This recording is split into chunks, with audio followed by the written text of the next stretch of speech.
My name is Hachi, and I am your safety mascot. Welcome to the second episode of India at 100. In this episode, we focus on the importance of safety in the digital age and the measures being taken to protect staff and organizations from cyber threats.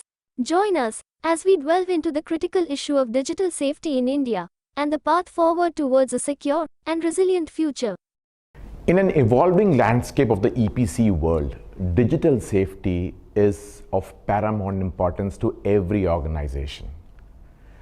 Today, all elements of business are encompassed with digital ecosystem, and its security becomes the most critical component for safe functioning of any organization. Organizations need to take a proactive approach to ensure safety in the workplace, especially when it comes to cyber threats and data breaches. So some of the steps that one should think about in the organization, irrespective of sizes or the nature of operations, are: one is you have to think about cyber awareness across the organizations, from the board to the front line. The second thing is that one should look at cyber risk impact analysis initiatives. So identifying critical company assets, physical and digital, and the impact one could have in case of a cyber attack is paramount. And finally, one should also conduct proactive threat and vulnerability assessments to identify and mitigate risks at any and every point of time.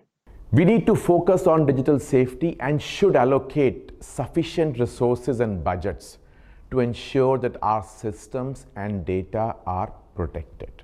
The individual must take basic steps to protect themselves. Now, my top three are: one, make sure and use strong passwords. Now, that can get tough, but there are many facilities, 1Password out there to help you manage those passwords. In the case that even those are broken, the next best thing to do is to set up two-factor authentication.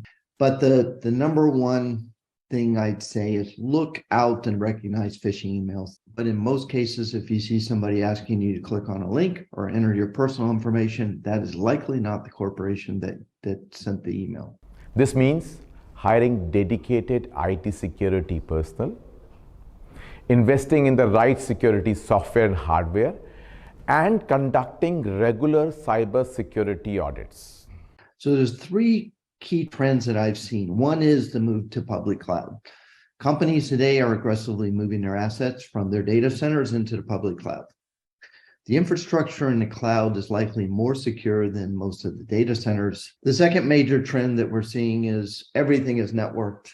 When I say everything, every asset, it's not just your computer or your phone anymore, it's your refrigerator. These are all connected to the network. And as 5G expands, we're going to find more and more things connected to the network. In cybersecurity, we call this the expanding attack surface area, because all of these become the ability to get in and create some kind of harm.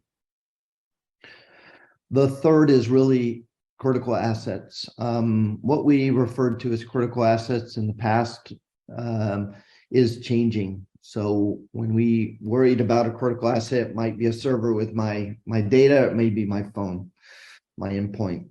But today it's becoming things like our hospitals, the bedside, our airplanes, the ability to protect them because they're interacting with the network. Our cars, they're becoming self-driving and can be controlled by the outside. As you saw it in the US, our pipelines, and even our smart homes. Adopting a zero trust approach, don't trust, always verify, and limit privileged access. One should be given access only to the information that they need for their job. Secondly, one should also always assume breach and monitor continuously.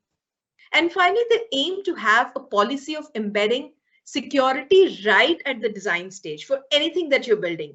Security by design and security by default is the opportunity that one should be looking at as you build a cyber security way of dealing with things, because at the end of the day, it's your brand which is at stake. So how you think about it collectively, right from top down to implementing it at the grounds level, is paramount. Organization faces common challenges and mistakes like lack of investment in cybersecurity, not being able to continually improve systems with the latest security protocols since things are changing practically on hourly basis, daily basis.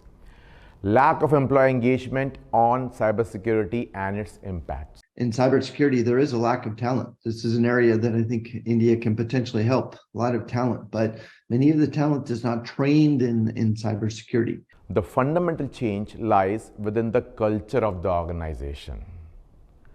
The culture should be where the employee feels responsible and integral part of the organization on digital safety.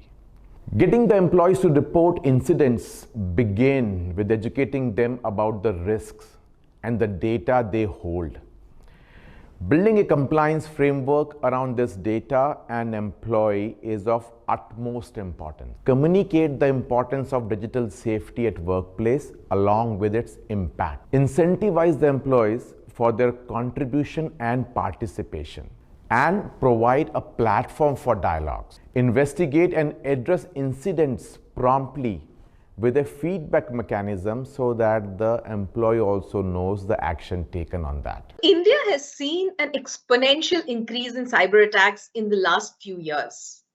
From 41,000 cyber attacks in 2017, from certain reported cases, there have been 12 lakh cybersecurity related instances in 2022. The minimum standards every organization should adopt are things which are very basic: multi-factor authentication, applying zero trust principles, explicitly verifying, using least privileged access, assuming breach. The other one is keep up to date, patch. Ensure all systems are up to date, including firmware, the operating system, and applications. Our speakers have highlighted the importance of cybersecurity measures and promoting a culture of safety and awareness to protect staff and systems from cyber threats. Thank you to our speakers and audience for joining us on this important discussion. We look forward to seeing you in the next episode of India at 100. India at 100, growing responsibly and safely, is not just a campaign. It is a vision for an India which is future ready to lead the world towards a more sustainable, resilient, and safer place for the generations to come. Thank you.